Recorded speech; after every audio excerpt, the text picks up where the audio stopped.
السلام علیکم ناظرین کرام، نئی ویڈیو میں آپ کو خوش آمدید کہتے ہیں۔ فیصلہ سازوں کے سارے فیصلے الٹے پڑتے جا رہے ہیں۔ ایک جانب اب سے کچھ دیر پہلے اسلام آباد ہائی کورٹ نے پاکستان تحریک انصاف کا مرکزی دفتر فوری طور پر ڈی سیل کرنے کا حکم دے دیا ہے۔ جسٹس سمن رفعت امتیاز نے یہ فیصلہ جو محفوظ تھا اسے جاری کیا۔ پہلے تو نون لیگ پر جمعہ بھاری ہوتا تھا، اب تو سوموار اور منگل سب بھاری ہونے لگے ہیں۔ تو جسٹس سمن رفعت کا کہنا ہے کہ سی ڈی اے وضاحت پیش نہیں کر سکا کہ پیشگی نوٹس دیا تھا یا کوئی رسید بھی نہ دے سکا۔ سی ڈی اے کی بدنیتی سے صاف ظاہر تھی، اور یہ ناظرین کرام حق اور سچ کی ایک اور جیت ہے۔ اس پر یقیناً جسٹس سمن رفعت کا شکریہ ادا کرنا بنتا ہے، جنہوں نے دلیری اور ایمانداری سے یہ فیصلہ سنایا۔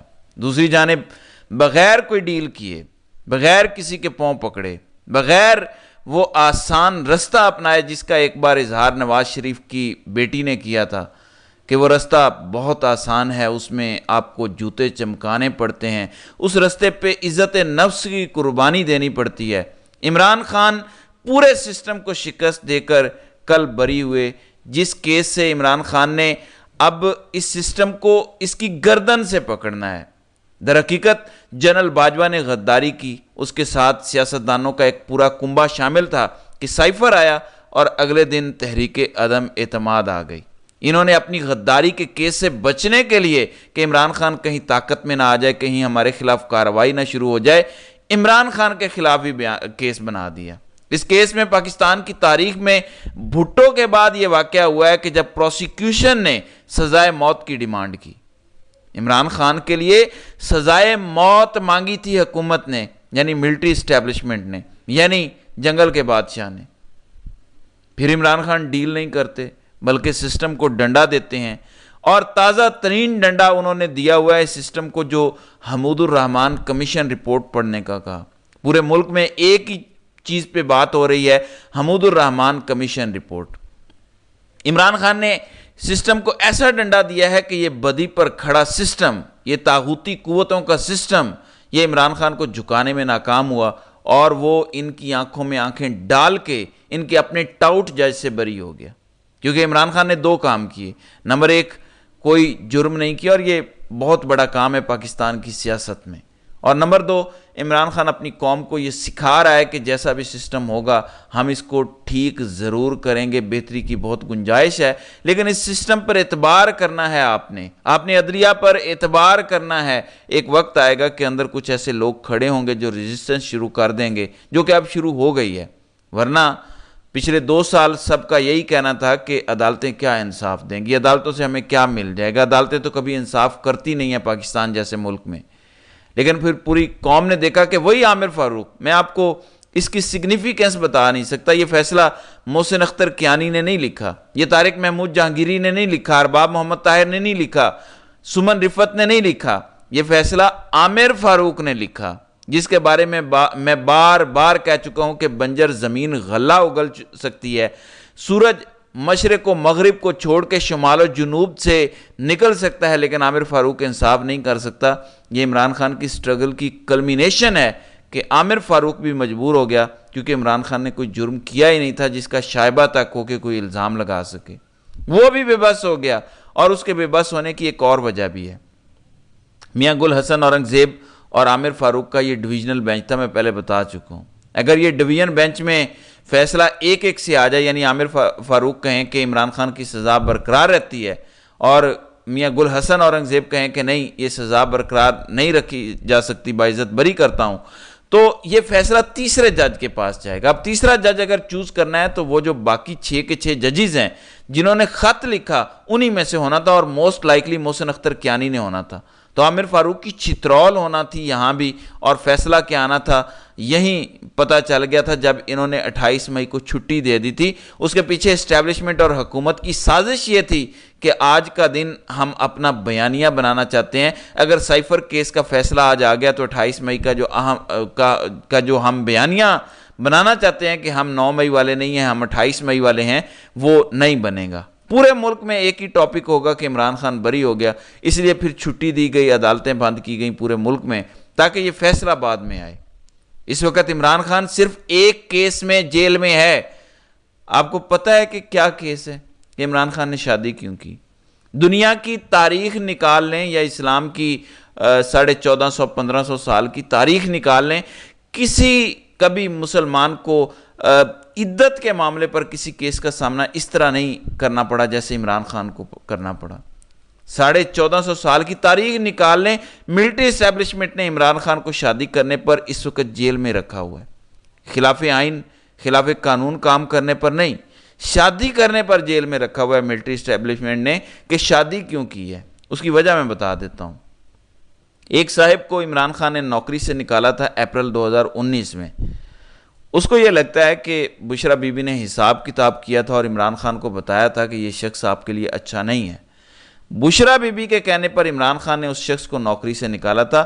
اور ایک اور صاحب ہیں جن کو نومبر 2021 میں نوکری ملی، ان کو یہ یقین ہے کہ عمران خان ان کو یہ نوکری دینا نہیں چاہتے تھے، اور بڑی ریزسٹنس دکھائی اس کے پیچھے بھی بشرا بی بی تھی. بشرا بی بی نے عمران خان کو کہا کہ یہ بندہ بھی آپ کے لیے اچھا نہیں ہوگا، میرا حساب کتاب یا میرا استخارہ یہ کہتا ہے کہ آپ کے لیے یہ بندہ اچھا نہیں، اس کو نہ لگائیں. یہ میں نہیں کہہ رہا کہ یہ ایسا ہوا ہے، لیکن ان دونوں کو یہ لگتا ہے، ان کے دماغ میں یہ خناس بھرا ہوا ہے کہ یہی ہوا.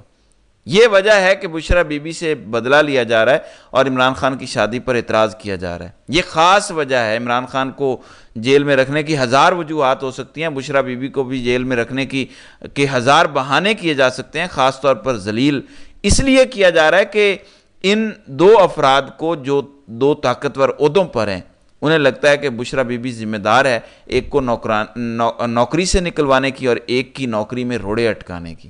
میں اس میں کسی بات پر یقین نہیں کرتا، لیکن تھوڑی دیر کے لیے اگر جسٹ فار دا آرگیومنٹ سیک یہ مان لیں تو میں تو بشرا بی بی کا مرید ہو جاؤں گا. اگر بشرا بی بی نے یہ واقعی کہا کہ یہ شخص آپ کے لیے بہت برا ثابت ہوگا، کیا وقت نے ثابت نہیں کیا؟ دوسرے شخص کے بارے میں اگر آپ کی بات مان لی جائے کہ بشرا بی بی نے عمران خان کو کہا کہ یہ شخص آپ کے لیے برا ثابت ہوگا، کیا یہ سچ ثابت نہیں ہوا؟ میں تو کہتا ہوں کہ بشرا بی بی کا اس میں کوئی کردار نہیں ہے، لیکن اگر آپ ہی کی بات مان لی جائے، آپ کو تو بشرا بی بی کا مرید ہو جانا چاہیے کہ جس خاتون نے آپ کی اصلیت گھر بیٹھے جان لی اور اپنے خامد کو بتایا کہ یہ آپ کے لیے بہت برے ثابت ہوں گے دو افراد، اور وقت نے ثابت کیا کہ وہ دونوں برے ثابت ہوئے، آپ کو تو ان کا مرید ہو جانا چاہیے. تو یہ ذاتی بغض نکالا جا رہا ہے دو افراد کی وجہ سے، کی طرف سے. یہی وجہ ہے کہ بشرا بی بی اور عمران خان کے نکاح کو لے کر انہیں ذلیل کرنے کی کوشش کی جا رہی ہے بار بار. 2-3 مہینے یہ کیس چلتا ہے، لیکن جب فیصلے کا وقت آتا ہے تو جج کہتا ہے کہ میں نے فیصلہ نہیں دینا کیونکہ مجھ پر اعتراض ہو گیا ہے، اب یہ کیس واپس بھیج دیں.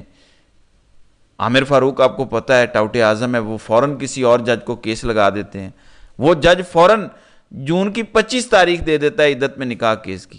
25 جون کو شروع ہوگا، پھر 3-4 مہینے لگیں گے، اور یہیں قاضی فائز عیسیٰ کی یا تو ایکسٹینشن ہو جائے گی یا ریٹائرمنٹ ہو جائے گی. ریٹائرمنٹ ہوگی تو اس کے بعد ہی عمران خان جیل سے آئیں گے، ورنہ نہیں آ سکتے. اب ہونا یہ چاہیے، اور تحریک انصاف کے وکلاء کو یہ کرنا چاہیے، کیونکہ سائفر کیس میں عمران خان بری ہو گئے ہیں، پیچھے عدت کا کیس رہ گیا ہے. میں اس لیے زیادہ اس پر بات کر رہا ہوں کیونکہ یہ واحد کیس ہے جس کی وجہ سے آج اس قوم کا لیڈر جیل میں ہے، ورنہ آج وہ باہر آ جاتے. تحریک انصاف کو یہ درخواست دینی چاہیے ہائی کورٹ میں کہ دیکھیں پہلے پورا کیس چل رہا تھا، اگر اس کیس میں ہمیں بریت ملتی ہے تو ہمیں کن گناہوں کی سزا مل رہی ہے کہ ہم مزید اب جیل میں 3-4 مہینے گزاریں. یا تو آپ ٹائم دے دیں کہ 1 مہینے کے اندر اندر آپ نے فیصلہ دینا ہے. ابھی تک ایسی کوئی دستاویز سامنے نہیں آئی کہ انہوں نے ٹائم دیا ہے، نہیں تو پھر ہماری سزائیں معطل کر دیں اور اس دوران اپیل چلتی رہے. سزا معطل ہونے کا مطلب ہے کہ آپ ضمانت پر باہر آ سکتے ہیں.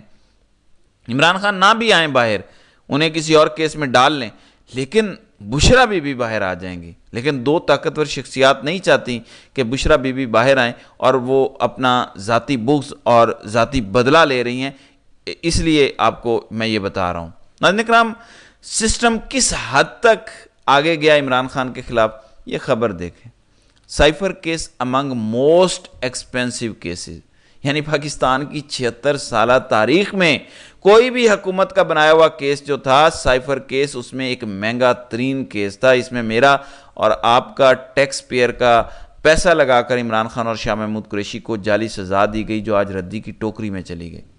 تو یہ پیسہ کس سے وصول کرنا چاہیے؟ یہ ملٹری اسٹیبلشمنٹ کے ٹاپ لوگوں کی تنخواہوں میں سے کاٹ کے پیسہ وصول کرنا چاہیے، اور اگر ان کی تنخواہ اتنی نہیں ہے اور پیسہ زیادہ لگا ہے تو ان کے پلاٹس بیچ کے یہ پیسہ خزانے میں جمع کرانا چاہیے۔ ایسے ہوگا تو یہ آئندہ معاملات نہیں ہوں گے، ورنہ یہ ایسے ہی چلتا رہے گا۔ آپ کو بتاتا ہوں کہ کیسے کیسے لوگوں کا استعمال کیا گیا سائفر کیس میں، یہ ذرا سنیں۔ سیدھی سی بات ہے، اور خصوصاً یہ جو سائفر کیس ہے نا، یہ مجھے پتا ہے یہ کتنا خطرناک کیس ہے۔ یعنی اسی طریقے سے کہ میں ایٹامک انرجی کے ایک ادارے کا ملازم رہا ہوں اور مجھ سے کوئی ڈرائنگ گھومتا ہے تو یہ تو پہلے دن ہم سے الرٹ لیا جاتا ہے کہ اس پر ڈیتھ پینلٹی بھی ہو سکتی ہے، عمر قید بھی ہو سکتی ہے۔ اب خان صاحب کے پتہ نہیں کون سے مشیر تھے جو ان کو یہ مشورے دیتے رہے۔ جی، سائفر بڑا خطرناک کیس ہے، میں خود ایٹامک انرجی میں کام کرتا رہا ہوں، ڈیتھ پینلٹی بھی ہو سکتی ہے، عمر قید بھی ہو سکتی ہے۔ تو ایسے بیانیے بنوائے جاتے ہیں ناظرین کرام۔ تو دیکھ لیں کیسے پورے سسٹم کو استعمال کیا گیا۔ آپ لوگوں نے ملک کے سب سے بڑے لیڈر کو غدار قرار دیا فیصلے کے ذریعے، اب فیصلہ کا عدم ہو گیا ہے تو معافی کون مانگے گا؟ آپ کہتے ہیں ایک ٹویٹ پہ ہم سے معافی مانگو، 9 مئی پہ ہم سے معافی مانگو، 9 مئی کے بعد 1 سال سے آپ ایک بندے کو غدار غدار کہہ رہے ہیں، یہاں تک کہ آپ نے اپنے فیصلے میں غدار ڈکلیئر کروایا، اب معافی کون مانگے گا؟ فیصلہ تو کوڑے کے ڈھیر میں چلا گیا، جسے آپ جھکانا چاہ رہے تھے وہ آپ کے سامنے جھکنے والا نہیں ہے، وہ زمینی خداؤں کے سامنے جھکنے والا نہیں ہے، اور یہ سبق آپ کے لیے اس کیس میں ہے اگر آپ سیکھیں۔ تو ناظرین کرام، آپ کی اس ویڈیو کے حوالے سے کیا رائے ہے؟ آپ اپنی رائے کا اظہار کامنٹ سیکشن میں ضرور کیجیے گا۔